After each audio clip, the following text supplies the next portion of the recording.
Hello everyone, welcome to the biology classes by Sukriti Sharma. तो students, हमने sexual reproduction से start किया था। लास्ट लेक्चर में प्लांट्स की रिप्रोडक्शन हमने स्टार्ट की थी और हमने देखा था प्लांट्स में जो रिप्रोडक्टिव यूनिट होता है वो उनका क्या होता है, उनका फ्लोर। हमने फ्लोर की नॉट भी देखी थी कल। और फिर ब्रीफ में हमने स्टार्ट किया था किसका, जो पोलन ग्रेन से मेल गैमेट था प्लांट्स में, उसकी डेवलपमेंट हमने स्टार्ट की थी, है ना। तो हमने क्या देखा था कि जो पोलन ग्रेन्स होते हैं, जिनको हमने माइक्रोस्पोर्स भी बोला था, वो कहाँ प्रोड्यूस होते हैं, स्टेमन में या एंड्रोशियम में। और स्टेमन में भी किसमें, जो एंथर था उनका, है ना, एंथर में प्रोड्यूस होते थे पोलन ग्रेन्स। तो उस प्रोसेस को हमने बोला माइक्रोस्पोरोजेनेसिस की, जिससे हमारे पास पोलन ग्रेन्स या माइक्रोस्पोर्स की फॉर्मेशन होती है। थोड़ा ब्रीफ में हमने देखा था। और फिर मैंने आपको क्या बताया कि वो पोलन ग्रेन्स कहाँ प्रोड्यूस होंगे, एंथर में, है ना, एंथर में प्रोड्यूस होंगे। तो सबसे पहले आज हम थोड़ा देखेंगे कि एंथर है क्या, किस स्ट्रक्चर से मिलकर बना होता है। ठीक है, आज हम थोड़ा पहले एंथर के बारे में स्टडी करेंगे। देखो, एंथर आप जानते हो ये स्टेमन का पार्ट है ना, एंड्रोशियम या स्टेमन का पार्ट है एंथर। और ये किस किस से बना होता है हमारे पास, स्टेमन, ये हमारे पास एक फिलामेंट होती है, ये हमने फ्लोर में भी पढ़ा था, ये फिलामेंट होती है। और इसके ऊपर दो लोब्स में जो है एंथर प्रेजेंट होता था, है ना, ये क्या था, एंथर। और इसी एंथर में हमारे पास पोलन ग्रेन्स जो है वो प्रोड्यूस होते हैं। ठीक है, देखो ये जो स्टेमन का फिलामेंट तक का पार्ट है इतना सा, ये स्टेराइल होता है। ठीक है, इसका कोई रोल नहीं होता है रिप्रोडक्शन में। लेकिन जो फर्टाइल पोर्शन होता है वो होता है उसका एंथर। जो एंथर है, it is the fertile portion of the स्टेमन। Anther is the fertile portion of स्टेमन। ठीक है, और फिर मैंने आपको कल बताया था कि एंथर में हमारे पास, एक एंथर की हम बात करें तो ये दो लोब से मिलकर बना होता है, एक ऐसे एक ऐसे, दो लोब से मिलकर बना होता है। और ऐसे एंथर को हम बोलते हैं डाइथिकस। क्या बोलते हैं, डाइथिकस।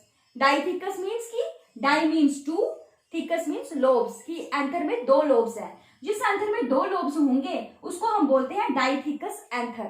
ठीक है, अब देखो मैंने आपको कल के लेक्चर में भी बताया कि ये तो एक लोब है ना हमारे पास, ये एक लोब है, ये दो लोब है। लेकिन जब हम इनकी एनाटॉमी देखते हैं तो इन दो लोब्स में भी एक एक लोब का भी एक सब यूनिट होता है। ठीक है, मतलब कि एक लोब के भी दो लोब्स बनते हैं हमारे पास, दो लोब्स, जिनको हम बोलते हैं पोलन सैक्स। क्या बोलते हैं, pollen sacs. These are the pollen सैक्स।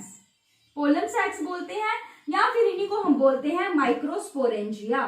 क्या बोलते हैं, इधर लिखती हूँ मैं थोड़ा,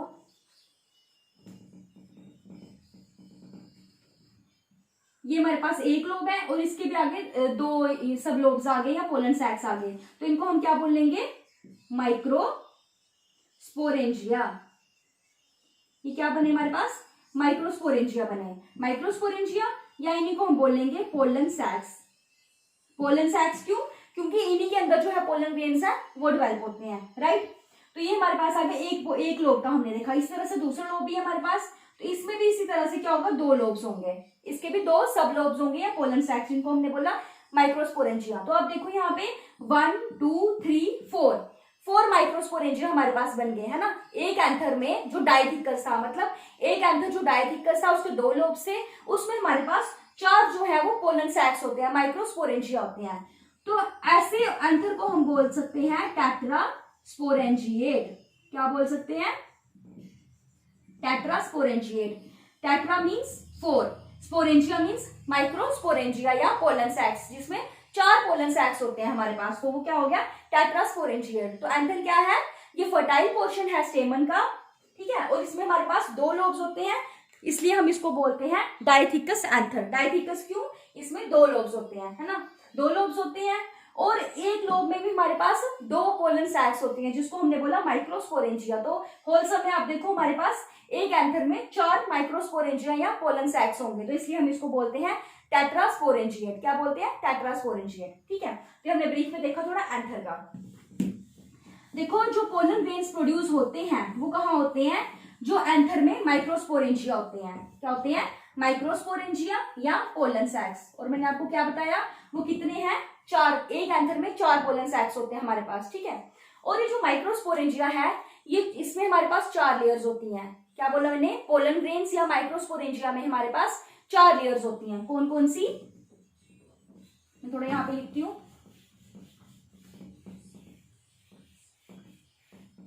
पोलन सैक में हमारे पास चार लेयर्स हैं। कौन कौन सी, एक होती है हमारे पास एपिडर्मिस, फिर उसके बाद हमारे पास होती है एक एंडोथीशियम। ठीक है, एपिडर्मिस, एंडोथीशियम। फिर नेक्स्ट होती है हमारे पास मिडल लेयर्स, मिडल लेयर्स, और फिर लास्ट में हमारे पास होती है टेपिटम। क्या होती है? टेपिटम। तो ये जो 4 लेयर्स होती हैं ये होती हैं किसमें? एक माइक्रोस्पोरेंजिया में। अगर हम एक माइक्रोस्पोरेंजिया या पोलन सैक की बात करें तो उसके सराउंडिंग में हमारे पास ये 4 लेयर्स होंगी। कौन कौन सी? Epidermis, endothecium, middle layers and tapetum. ये 4 लेयर्स मिलके ही एक पोलन सैक या एक माइक्रोस्पोरेंजिया बनाते हैं। ठीक है, अब हम इसी को स्टडी करेंगे। देखो मैंने आपको बताया एक एंथर में 2 लोब होते हैं, है ना, और एक एंथर में ही हमारे पास 4 पोलन सैक्स होते हैं, माइक्रोस्पोरेंजिया होते हैं, है ना। तो हम इसी तरह से 4 माइक्रोस्पोरेंजिया बनाएंगे। इस तरह से बना सकते हो आप। ठीक है, ये हमारे पास बन गए, ये हमने बना दिए 1 2 3 4। ठीक है, 4 माइक्रोस्पोरेंजिया हमने बना दिए ये। ठीक है, सबसे आउटर मोस्ट जो लेयर होती है, सबसे आउटर मोस्ट जो लेयर होती है वो होती है एपिडर्मिस। उसको हम क्या बोलते हैं? एपिडर्मिस। तो ये हमारे पास आउटर मोस्ट लेयर बन गई किसकी? एपिडर्मिस की। ये हमारे पास एपिडर्मिस बन गई। ठीक है, इसका सिर्फ एक का प्रोटेक्टिव रोल होता है, ऐसा कोई रोल नहीं, सिर्फ ये प्रोटेक्शन प्रोवाइड करती है किसको? पोलन सैक को या माइक्रोस्पोरेंजिया को। ठीक है, इसके अंदर मैंने आपको बताया कि पोलन ग्रेन्स प्रोड्यूस होंगे और 4 पोलन सैक्स होते हैं ना, इस तरह से। ये जो सेल्स होते हैं, ठीक है, ये जो सेल्स है जिनके अंदर पोलन ग्रेन्स प्रोड्यूस होंगे, ये सपोज ये पोलन ग्रेन्स प्रोड्यूस हो रहे हैं इसके अंदर। ठीक है, यहाँ पे भी, यहाँ पे भी देखो 1 2 3 4, ये 4 पोलन सैक्स है माइक्रोस्पोरेंजिया हमारे पास, और इनके अंदर यहाँ पे आके हमारे पास पोलन ग्रेन्स जो है वो प्रोड्यूस होते हैं। ठीक है, इस सेल को हम बोलते हैं माइक्रोस्पोर मदर सेल। क्या बोलते हैं? This is the microspore mother cell. Short में इसको लिखते हैं एमएमसी, माइक्रोस्पोर मदर सेल। ठीक है, इस सेल में आके हमारे पास माइक्रोस्पोर्स प्रोड्यूस होंगे, इसको हम बोलेंगे माइक्रोस्पोर मदर सेल। ठीक है, आउटर मोस्ट क्या आ गई? एपिडर्मिस लेयर आ गई। ठीक है, एपिडर्मिस के नेक्स्ट जो है एक सेल लेयर थिक होती है। ठीक है, एक लेयर थिक सेल लेयर होती है हमारे पास, जिसको हम बोलते हैं एंडोथीशियम। क्या बोलेंगे? एंडोथीशियम बोलेंगे। तो इस तरह से आप ये लेयर बना सकते हो। मैं सिर्फ एक माइक्रोस्पोरेंजिया को आपको दिखाऊंगी, लाइकवाइज सब में ऐसा ही होता है।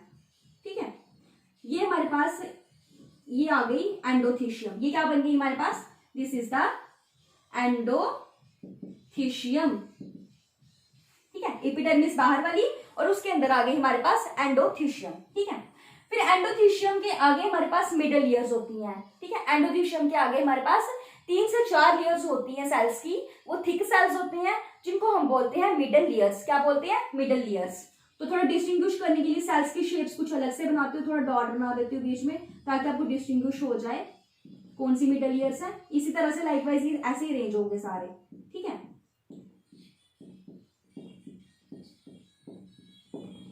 इधर भी आप बना लो। मैंने आपको बताया 3 से 4 लेयर्स होती हैं इनकी, तो इसी तरह से आप 3 से 4 लेयर्स बना सकते हो। ये हमारे पास क्या बन गई? ये हमारे पास बन गई मिडल लेयर्स। ये क्या बन गई? Middle layers. इधर लिख देती हूँ, these are the middle layers.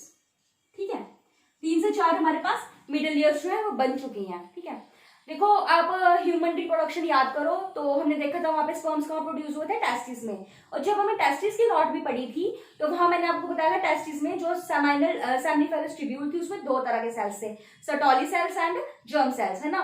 Germ cells ने क्या बनाया था? आगे मेल गैमेट बनाया था, human male gamete, that is sperms, है ना। और जो सर्टोली सेल्स है उन्होंने न्यूट्रिशन प्रोवाइड की थी ना उनको, अगर आपको याद हो तो। लाइकवाइज प्लांट्स में जो मेल गैमेट्स बनते हैं, पोलन ग्रेन्स, वो कौन बनाता है? वो तो बन जाएंगे एंथर में, माइक्रोस्पोरेंजिया में, लेकिन जो उनकी डेवलपमेंट के टाइम उनको न्यूट्रिशन चाहिए है, क्या बोला मैंने? जो उनकी पोलन ग्रेन्स की डेवलपमेंट के टाइम पर उनको न्यूट्रिशन चाहिए है वो उनको प्रोवाइड करता है मिडल ईयर्स। क्या करते हैं? Middle years. जैसे जैसे मैचुरेशन होती जाती है, डेवलपमेंट होती जाएगी, तो ये जो मिडल ईयर्स हैं इनके सेल्स डीजनरेट कर जाते हैं, है ना। रिमेंबर यू सर्टोली सेल्स, उन्होंने भी डीजनरेट करके उनको न्यूट्रिशन प्रोवाइड की थी स्पर्म्स को। लाइकवाइज मिडल ईयर्स के सेल्स भी डीजनरेट हो जाते हैं, उस जो पोलन ग्रेन्स होते हैं सॉरी उनको न्यूट्रिशन प्रोवाइड करते हैं। ठीक है, इनका इतना सा ही रोल है। ठीक है, तो देखो जैसे जैसे डेवलपमेंट होती जाती है, जैसे जैसे डेवलपमेंट होती जाती है पोलन ग्रेन की, जो एंडोथीशियम लेयर होती है, एंडोथीशियम सेल के ऊपर थिकनिंग सी आ जाती है। ठीक है, इस तरह से सेल्स जो है ये थिकंड हो जाते हैं, यहाँ पे आके इनमें थिकनिंग जो है आना स्टार्ट हो जाती है। लेकिन देखो जैसे जैसे सेल थिक होंगे तो अंदर अंदर कंटेंट बढ़ता जाता है ना, लेकिन यहाँ पे कुछ रीजन ऐसे हैं, ये वाला रीजन और ये वाला रीजन आप बोल सकते हो, ये वाला रीजन कंसीडर करो और ये वाला रीजन, ठीक है। ये जो छोटे छोटे से पार्ट्स हैं इनमें वो थिकनिंग प्रेजेंट नहीं होती है। क्या बोला मैंने, जैसे जैसे पोलन ग्रेन की मैचुरेशन होगी तो ये जो एंडोथीशियम क्लियर होती है इनमें थिकनिंग आ जाती है, इनमें थिकनिंग आती है। लेकिन कुछ रीजन में यहाँ पे आके आप देख सकते हो यहाँ पे थिकनिंग नहीं है, तो ये ऐसे थोड़ा सा ऐसे अंदर की तरफ है क्योंकि इसमें कोई थिकनिंग नहीं है। इन रीजन्स को हम बोलते हैं स्टोमियम। क्या बोलते हैं, स्टोमियम, ठीक है, स्टोमियम रीजन बोलते हैं इनको। और ये विदाउट थिकनिंग होते हैं, इनमें कोई थिकनिंग प्रेजेंट नहीं होती है, ठीक है। ये होते हैं स्टोमियम होते हैं, ठीक है। हमने देखा बाहर वाली एपिडर्मिस, उसके अंदर फिर हमारे पास एंडोथीशियम होती है, फिर उसके अंदर 3 से 4 हमारे पास मिडल ईयर्स होती हैं जो न्यूट्रिशन प्रोवाइड करती हैं, ठीक है। अब देखो यहाँ तक इस माइक्रोस्पोरेंजिया को आप कंसीडर करो, यहाँ पे एपिडर्मिस भी है, एंडोथीशियम भी है, फिर हमारे पास मिडल ईयर्स भी आ गए। तो लास्ट वन क्या होगा, टेपिटम होगा। टेपिटम कहाँ होती है, ये जो माइक्रोस्पोर मदर सेल है, क्या बोला मैंने, ये जो माइक्रोस्पोर मदर सेल है इसकी जो वॉल होती है उसको हम बोलते हैं टेपिटम, ठीक है। यहाँ पे दिखाती हूँ मैं आपको, ये देखो यहाँ पे इसी तरह से एपिडर्मिस और एंडोथीशियम वगैरह लेयर्स अरेंज होंगी। ये जो बॉल है इसकी माइक्रोस्पोर मदर सेल की जो बॉल है ये वाली, इसको हम बोलते हैं टेपिटम। क्या बोलते हैं, दिस इज द टेपिटम। ये हमारे पास बन गई टेपिटम की लेयर, ये वाली जो बाहर वाली है ये, दिस इज द टेपिटम, ये हमारे पास टेपिटम की लेयर। और इसके अंदर जो है ये माइक्रोस्पोर मदर सेल आप बोल सकते हो पोलर ग्रेन्स जो प्रोड्यूस करता है, ठीक है। और यहाँ पे अब चारों ये जो 4 माइक्रोस्पोरेंजिया हैं इनके अंदर यहाँ पे सेंटर में एक वैस्कुलर स्ट्रैंड प्रेजेंट होता है, ये वैस्कुलर बंडल आप बोल सकते हो।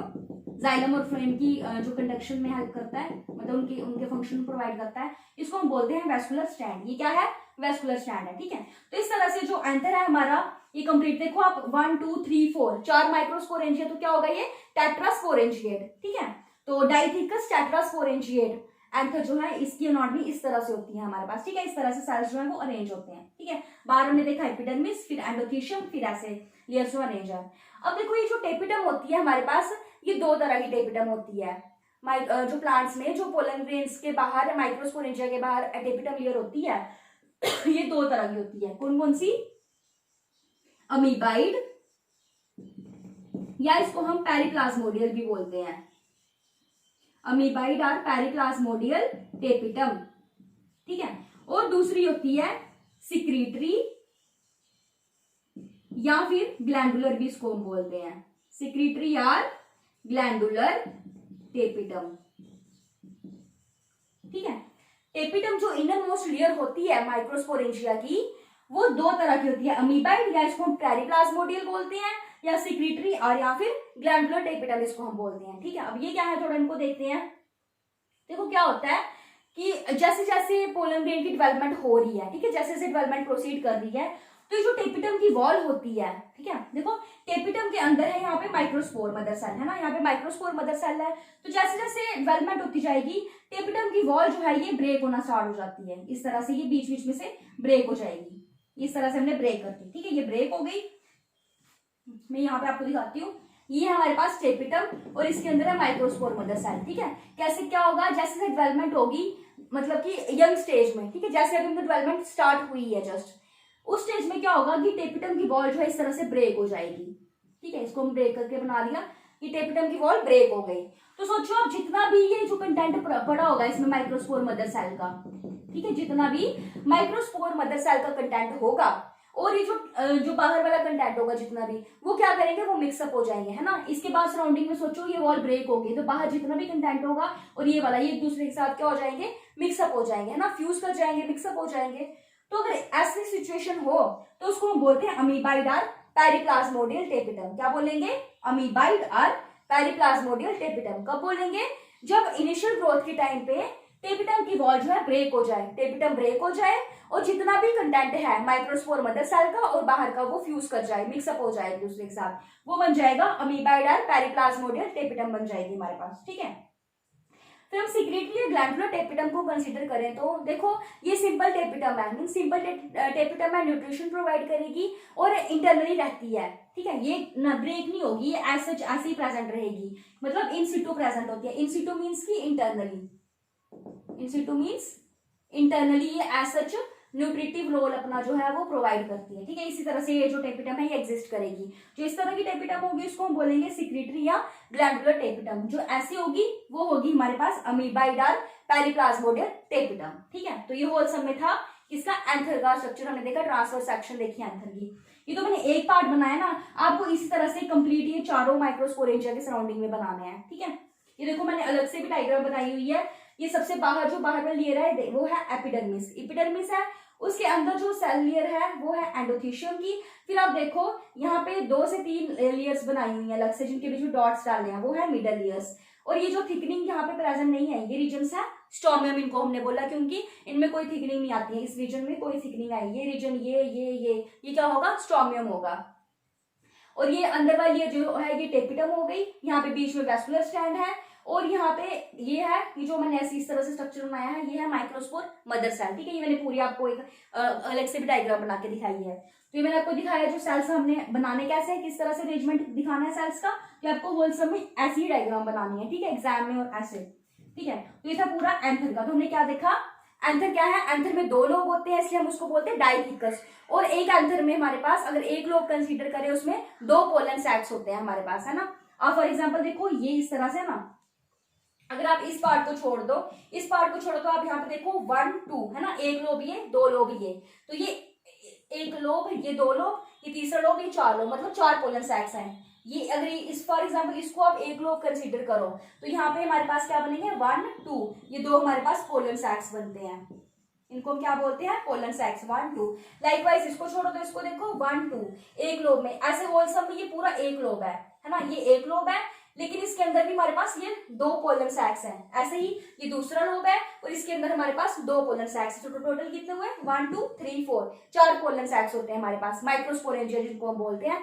तो एंथर क्या है, डाइथिकस टेट्रास्पोरेंजिएट, 2 लोब्स हैं और उनमें 4 जो है उनके पोलन सैक्स हैं। फिर हमने देखा एंथर क्या है, फर्टाइल पोर्शन है स्टेमन का, और इसमें हमारे पास 4 लेयर्स होती हैं माइक्रोस्पोरेंजिया के सराउंड, आउटर मोस्ट एपिडर्मिस, फिर उसके अंदर एंडोथीशियम होती है, और एंडोथीशियम जैसे ही मैच्योरिटी के टाइम उसमें थिकनिंग आती है, तो जिन रीजन्स में थिकनिंग नहीं आएगी उनको हम बोलेंगे स्टोमियम। क्या बोलेंगे, स्टोमियम बोलेंगे। फिर एंडोथीशियम के अंदर 3 से 4 मिडल लेयर्स होती हैं, और ये क्या करती हैं, न्यूट्रिशन प्रोवाइड करती हैं पोलन ग्रेन्स को, इनका न्यूट्रिटिव रोल होता है। और इनर मोस्ट जो माइक्रोस्पोर मदर के बाहर, सेल के बाहर जो लेयर होती है, इनर मोस्ट माइक्रोस्पोरेंजिया की लेयर, वो होगी टेपिटम। टेपिटम ये भी न्यूट्रिशन ही प्रोवाइड करती है। और अगर ये ब्रेक हो जाए, यंग स्टेज में ब्रेक हो जाए, तो इसको हम बोलेंगे अमीबाइडल पेरिप्लाज्मोडियल टेपिटम। और अगर ये परसिस्ट करे ऐसे इंटरनली एज सच रहे प्रेजेंट, तो उसको हम बोलेंगे सिक्रीटरी या ग्लैंडुलर टेपिटम। तो इस तरह से हमने देखा कि जो यहाँ पे पोलन ग्रेन्स प्रोड्यूस होते हैं, आज हमने उसकी एनाटॉमी डिस्कस की, ठीक है। तो नेक्स्ट हम आगे के प्रोसेस के साथ मूव करेंगे नेक्स्ट लेक्चर में। So this is all about today.